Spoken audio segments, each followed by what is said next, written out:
Everyone, and welcome to the channel. My name is Ash, and I'm here with a review roundup video for you guys. In these videos, if you haven't watched them before, I cover 4 games that I've been playing recently across a variety of consoles. And today I've picked 4 games I've been playing in the past sort of month on PC and Xbox. Now I'm going to jump straight in with the first one, which is Richman 11, which is the newest game in the Richman series. If you've never heard of Richman, I don't blame you, I hadn't either. But it's similar to Monopoly, in which you basically play this like digital board game where you're trying to gain the most wealth and bankrupt all the other players. So it has the same sort of overall end game as Monopoly, but it's like Monopoly and Mario Party had a baby in terms of how it looks, how it's a bit more over the top, it's a bit more bustling and bright and colourful with characters and a bit more crazy. So imagine the Monopoly sort of style with the Mario Party esque slapped over the top of it, minus the mini games, and that is what Richman is. Now, this is the 11th one in the series. A couple of them have come out to Xbox, I believe, but the series started way back in 1989. Now, this one released on the 19th of the 4th, 2024, published by East Asia Soft Limited, who were kind enough to send me a copy for this video. It's priced at £15.74. And honestly, this is a fun little game. Now, on Xbox, it's Xbox Play Anywhere, so you can get it on PC, Xbox One, and Xbox Series X and S consoles with one purchase. You can play this solo with bots or up to 4 people locally or online, and you have the option to either use one controller, pass it around, or use multiple. Now, this is a bright, colourful game. There's loads of different characters you can play from, which is nice. Each of them look very unique and different and stuff like that. And there's a variety of different game modes as well. So there's like the classic mode, which is like the free play. Everyone starts on the same and you play through it. There's a challenge mode where you basically play challenges from landlords, and there's multiple difficulties depending on which landlord you pick.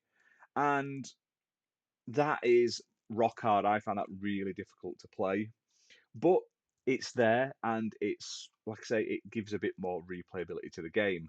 Now, apparently, there's also a load of classic maps in here as well. So there's a lot of replayability. I believe there's over 10 different sort of boards you can play on, which is nice. I think there's over 15, 16 different characters to choose from as well. Now, it's really fun. It's bright, it's colourful. I like the way it plays.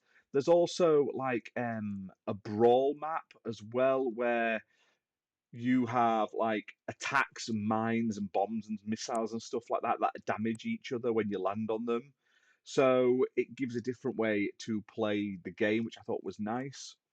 But other than that, it's all about like buying empty land, like say getting houses and buildings on them and stuff like that, getting rent from people who land on it and stuff, all that sort of stuff you know from sort of games like Monopoly, but took to the next level. And honestly, it's a lot of fun. Now, I've never played any of the other games in the franchise.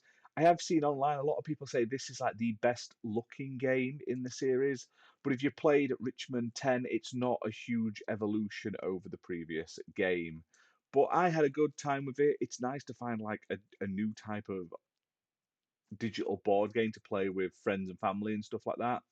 And this one isn't half as tedious as Monopoly gets after about 2 hours when you're still playing on the same square board, looking at the same tiles, the same boring shoe and the top hat walking around. This one is so much more interesting. So definitely check this one out. It's really interesting, and there's a lot of different modes and maps to play through, so you're going to get quite a bit of replayability here. Okay, next up is Sclash, which is a interesting 2D samurai fighting game. Now, I played this on Xbox. It's developed by Bevel Bakery and published by Maximum Entertainment, and I was lucky enough to be sent a copy for this review, so huge thank you to them for that. Came out on the 2nd of May 2024, priced at $8.39. Now, this is a plug and play fighter where you basically press play and you can jump straight into the combat.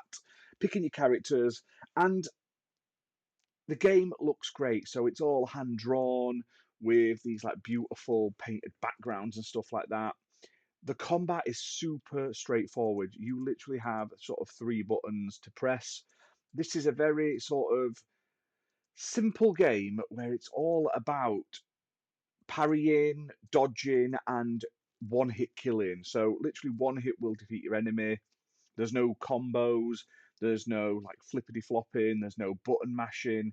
It's all about your reaction and like precision striking. And that sounds really difficult, but after a couple of games, you really get into this. Now, the game features a story mode where it explains the sort of backstory to the characters and stuff like that. And the story is inspired by Japanese culture as well. And then there's a PvP mode where you can play locally or online with another player. So there's 5 different characters across 16 stages. And you may think, oh, there's only sort of 5 characters, that's not a lot of variety. Well, because there's no special moves or anything like that, you're basically just attacking, like parrying and stuff like that. There are over 50 skins to change your like samurai's looks up to make it more unique. But because of the way the game plays, you don't really need a huge cast of characters. Now, it's interesting. It might not be for everyone. Like I say, it's really cool. It looks and plays super smoothly, super coolly. It won't be for everyone though. Some people may want a lot more in-depth fighter with a lot more sort of combo, parry, juggling mechanics, and all that sort of stuff. But if you want a simple to an easy to pick up game, but like that takes quite a while to master, especially if you're playing with other people, this one is well worth your time. It's unique. I love the art style on it. Everything about it is really, really cool. Definitely pick this up. It's at a fantastic price point. And I know on Steam, it also has extra content as well. I don't know if that's also included in the console versions or not. I'm not 100% sure. But I do know on Steam there is like downloadable content for it. All in all, really interesting game, fantastic work by the devs and stuff like that. But can't wait to play more of it. I just need to get more friends around because it's much better playing it against other people. They're a bit more like interested to play than against bots. But that's just my personal opinion. Okay, next up is Class of Heroes Anniversary Edition, and this released onto Steam on the 26th of April 2024 from publisher PQ, who were kind to send me a copy. Now, this is a remaster re-release of a PSP dungeon crawling game. There's a whole series of Class of Heroes, originally mainly all mobile, like portable based on PlayStation Portable. They did eventually port them over to PS3 and stuff like that, or some of the series. And now the first and the second game have been remastered and re-released onto modern systems and machines. Now, this is a very old school JRPG dungeon crawler in which you are a sort of student at this Particus Academy, which is like an academy for heroes where you have to study and train and stuff like that. And what you have to do is basically build up a team of students, try and get them to be as sort of compatible with each other as possible to have the best party, and then go out on courses, which are basically quests. And you'll do this by going through a whole host of different dungeons. And when I say a whole host, I mean there's over 75 different dungeons, and they're all procedurally generated. So every time you go back into them, they'll be completely different. Now, the environments will stay similar, but the layouts and enemy sort of spawns and stuff like that will all change. Now, there's tons of enemies in this game. It's one of those games where, like, all the art is 2D and it's like anime and sort of Japanese manga inspired. It looks fantastic. The enemy design looks great as well. But when you're exploring the the different dungeons. It's in like a first person sort of low poly environment, and it looks really, really cool. Proper old school. Now, there's tons and tons of items to pick up, so there's a lot of resource management there. Do you need to sell stuff? Do you need to equip things to your characters? There's tons of crafting and stuff with this cool alchemy system as well. There's all sorts of different students as well that you can work through. And yeah, it's cool. It's really cool. You can sort of edit students as well, which is cool. You can create your own sort of thing like their name, their gender, the race, their alignment, and stuff like that, which is nice. Um, some of the translation isn't perfect, I don't think. There's some odd lines which are a bit off in the whole thing, but other than that, the game is pretty good.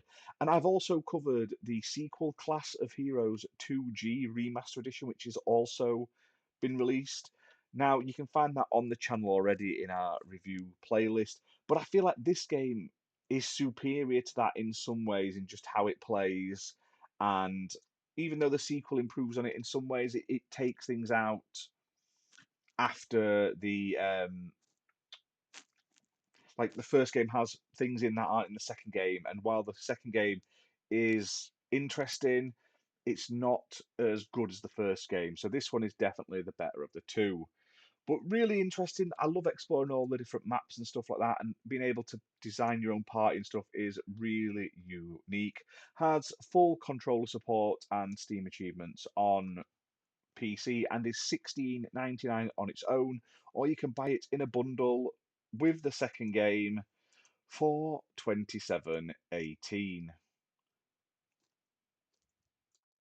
Okay, and last up we have Tamarak Trail. Now, this is a deck building roguelike, but instead of like customizable decks of cards, you've got customizable dice sets. And you will work your way through these like randomly generated trails, picking which sort of way you want to play, working your way from start to finish, trying to protect the inhabitants from the evil that has corrupted the trail. Now, straight up, this game looks amazing. I love the art style, I love the music, the character and enemy designs is fantastic. They're just really, really up my street. They just look awesome. Now, there's three different types of character classes you can play as here. You can play as the detective, there's the tracker with like his big old gun, and the magician. And each of these have their own sort of pros and cons and sort of abilities.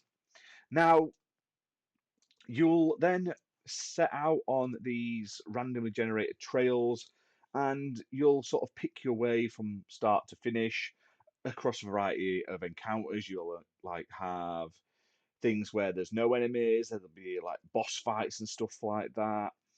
And you'll work your way through all of these as you progress. Now, you'll have to obviously manage your resources to make sure you can get to the end.